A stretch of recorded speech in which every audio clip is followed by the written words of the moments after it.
Surprised to find a merchant selling goods in a place like this.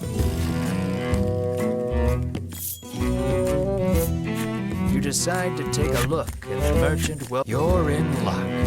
I have some rare items for sale, she remarks, lining up some goods before you.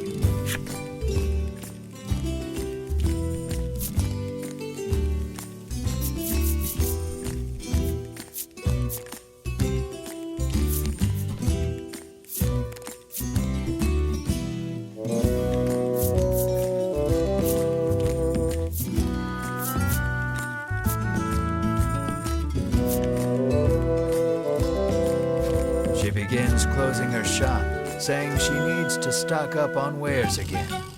It seems you won't be able to do any more shopping here.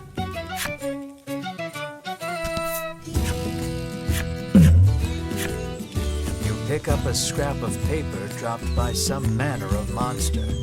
It has a message scrawled on it in crude lettering.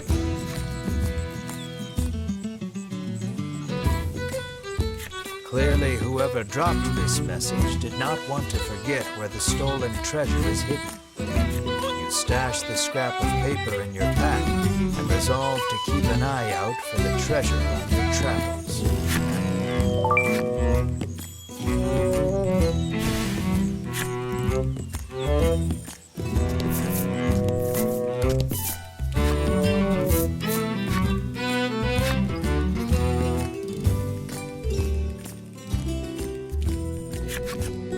We have finally arrived at the Tower of Legend. Is everyone ready? You ask with a posed look. Bruno is the first to respond. But this is just an old lighthouse, he remarks, oblivious to your sudden embarrassment. Ridis snorts to herself, seeing you red in the face from jumping to conclusions.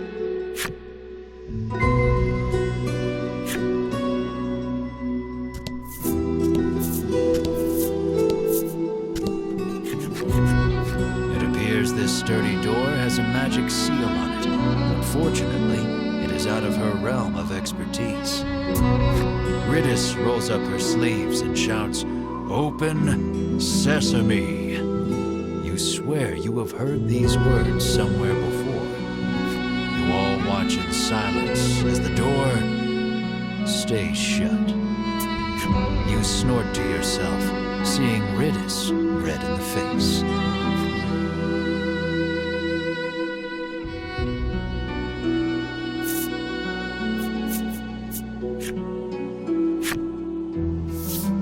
Bruno exhales deeply, then places both hands on the door. He pushes with all his might, his breath labored, chest heaving, sweat dribbling. And it opens. It seems the magic seal could not protect the door from the physical might of your most stalwart companion.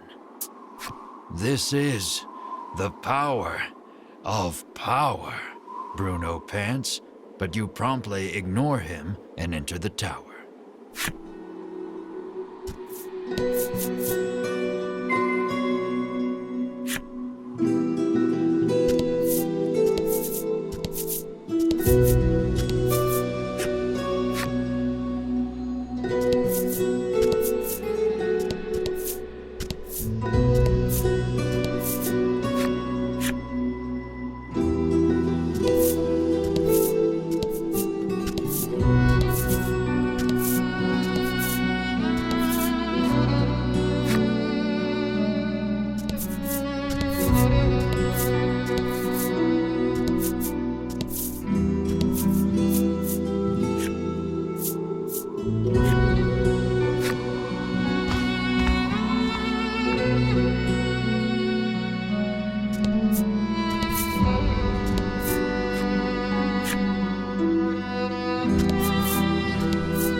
Come here to consign the drops of salvation to oblivion?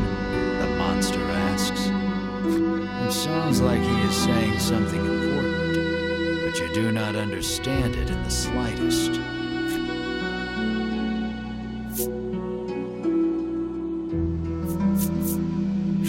Melanie is so absorbed in thinking about the creature's words, she cannot hear you calling her.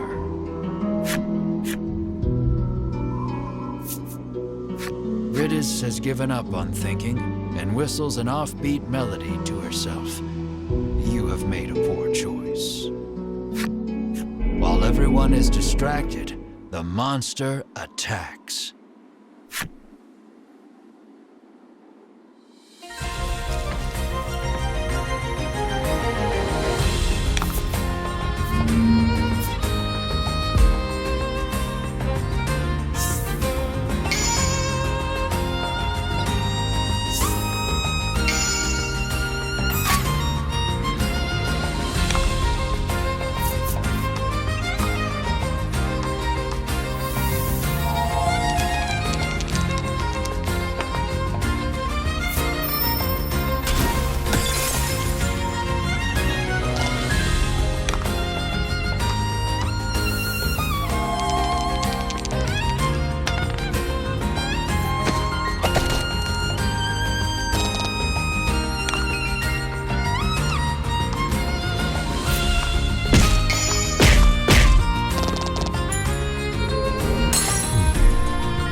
stumble, falling headlong downward. Once more from the bottom.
Something glimmers on the floor.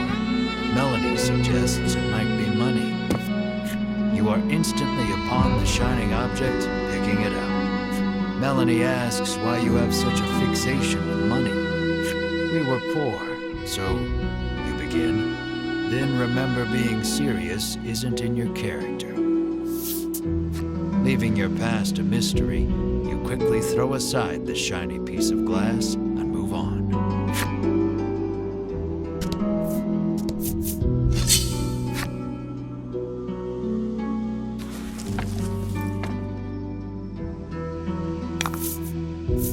Don't hold back.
You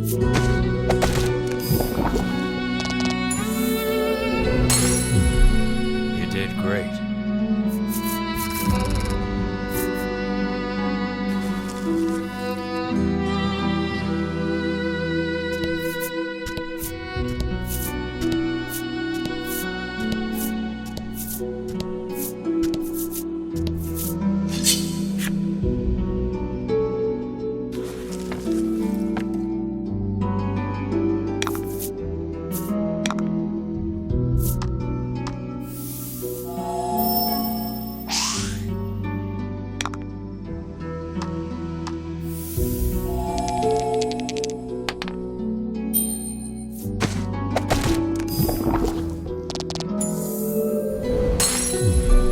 You did great.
Have you savages no mercy? The dragon's heart and body have already been reduced to naught, it says. It sounds like he is saying something profound, but you do not understand it in the slightest.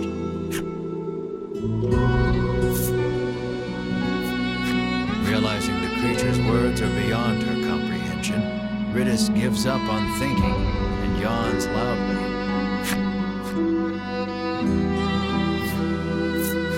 Bruno silently compares his muscles against the monster's, then grins proudly to himself, the obvious victor.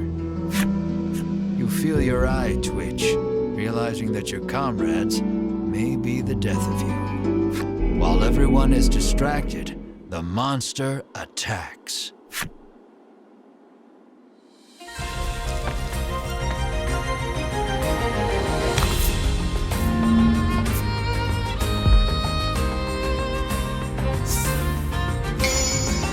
Don't hold back.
Though the battle is over, you cannot stop thinking about what those monsters were saying. Come on, we have to defeat that dragon, Melanie says assuredly. Why are you so obsessed with defeating the dragon? You ask her. She explains that her mother was killed by the dragon. She did not say any more, but her hatred for the beast was clear in her eyes.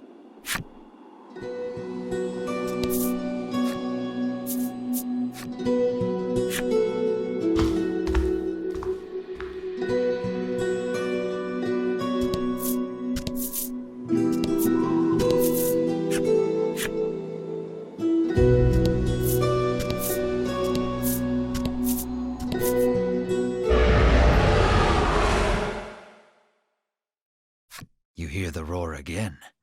It seems to be coming from the upper levels. Mar mules, as if in response to the creature's growl. Enamored by the adorable noise, you pet Mar on the head. You're obsessed, Melanie remarks snidely, but looks at you two as if wanting to pet Mar too. It sounds like the roaring beast is close.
Before you is shut quite tightly. It appears to have a keyhole. The magical key may be of use here. You insert the magical key into the hole and turn. You hear the lock come undone with a loud clank.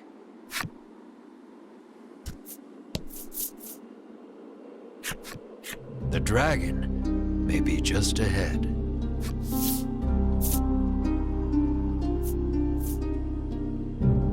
Suddenly realizing how afraid you are, you cry out at the overwhelming pain in your lower back. Get a hold of yourself, Melanie says, slapping your back with all her might. You cross the threshold as if spurred forward by Melanie's heartening words.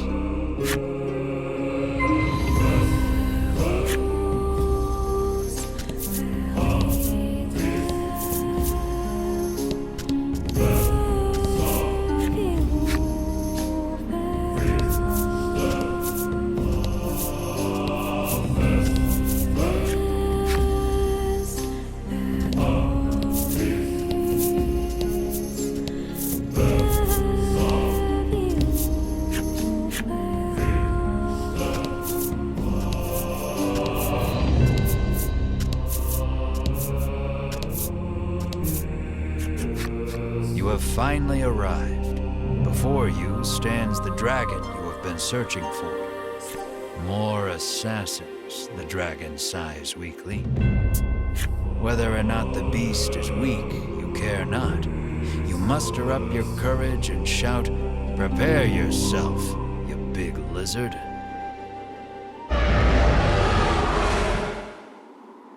But the dragon's roar sends your bravery flying with the wind. Your legs tremble in fear.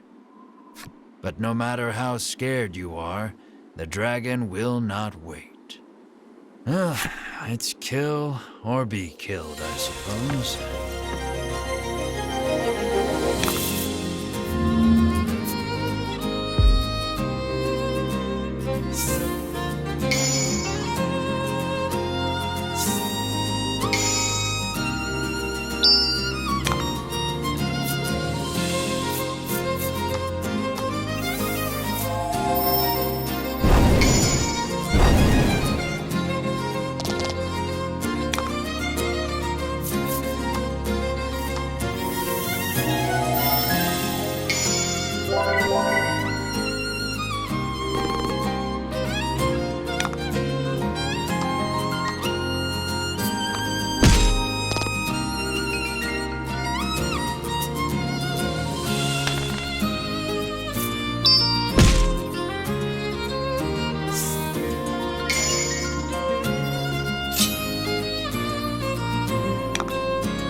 shall strike you down, you exclaim, slashing out while cheering on your comrades.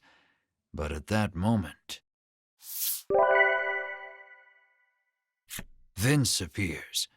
Its wounds healed, the dragon looks more lively than before. You, too, would be troubled without this dragon, he says, standing in your way.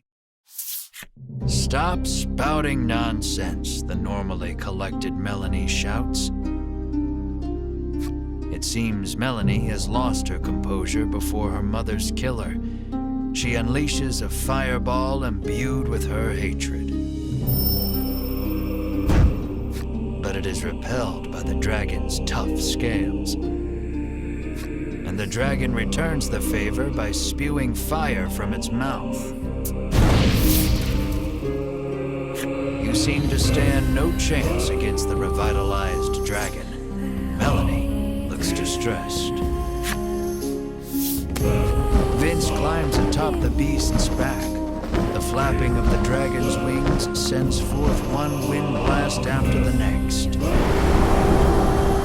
Stay out of this, Vince commands, then flies off toward the western sea.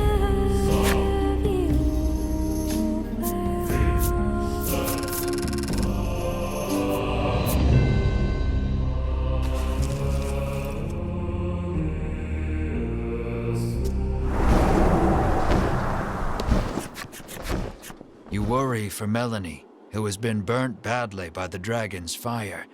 I can't get up, she whispers weakly. Drink this, Bruno instructs, offering her a small bottle. It will help you regain your strength. Bruno claims he drinks it every day. It is a recipe from his father, that of a custom supplement.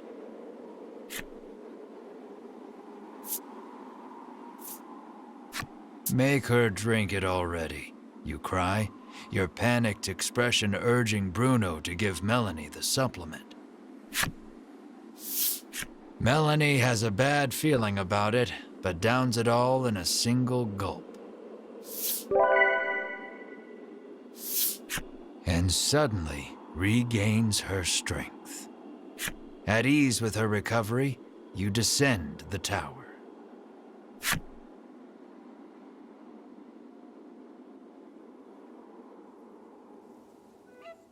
The ocean spreads out before you to the west, whither the dragon went. Return to shoreland in search of a boat to pursue the dragon.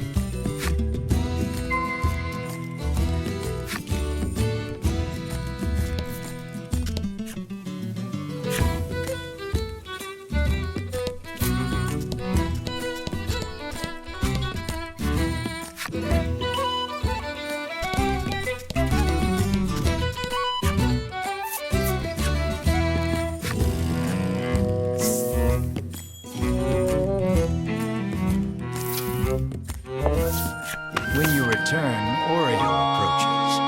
It seems like something has happened to the town. He says a raging wind blew through and destroyed the town. You surmise the flapping of the dragon's wings is to blame. You explain that you need a boat to go after the dragon, and Oreo's look turns grim. Sensing there may be a problem, you quickly make your way to the wharf.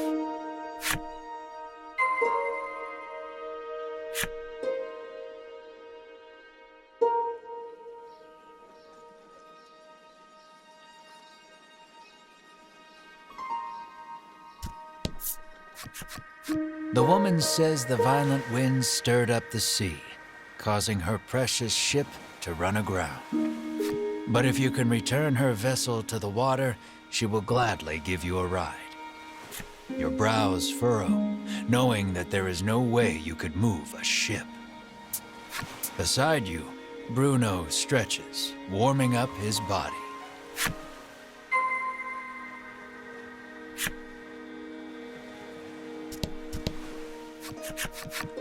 After striking a fantastic pose to show off his muscles, he charges straight at the boat. No matter how hard he pushes, though, the boat does not budge. It's pointless, you sigh. Turning around, when a muscle-bound Melanie stands before you. Now it's working, Bruno exclaims, unsurprised at the sight of Melanie. It appears the custom supplement she drank in the tower bulked her up. Let us combine our power, Bruno entreats Melanie. Her whole body racked with chills, Melanie screams out to the sky. You need Melanie's help to catch the dragon. You call out to her.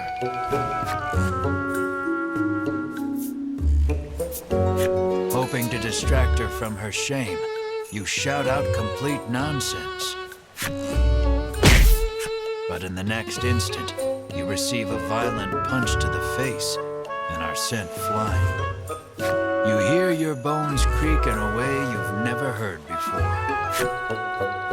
But afterward, the two muscle-bound forms work together and return the boat to sea.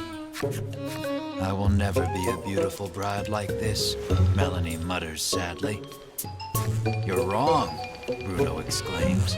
Those muscles are the most beautiful thing a bride could ever have. At any rate, you leave the port town and follow the dragon.